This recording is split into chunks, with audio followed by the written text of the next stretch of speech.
ये कहानी है 1937 की, जब एक महिला पायलट ने दुनिया का चक्कर लगाने का सपना देखा, लेकिन उड़ान के दौरान उसका विमान अचानक गायब हो गया। आज तक किसी को नहीं पता कि उसके साथ आखिर हुआ क्या। यह है अमेलिया ईयरहार्ट के रहस्यमय गायब होने की कहानी।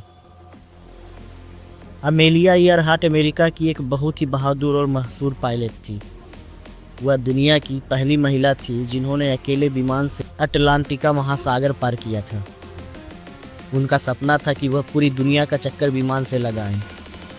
1937 में उन्होंने यह मिशन शुरू भी किया। इस मिशन में उनके साथ नेविगेटर फ्रेड नोलन भी थे।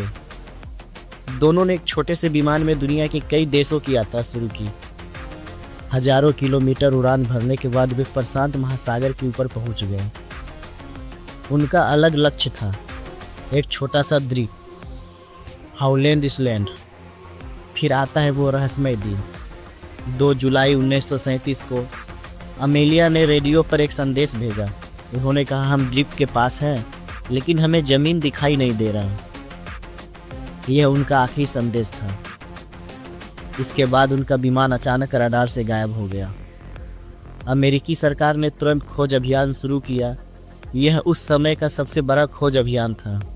कई जहाज और विमान कई दिनों तक समुद्र में तलाश करते रहे, लेकिन अमेलिया उनका विमान कभी नहीं मिला।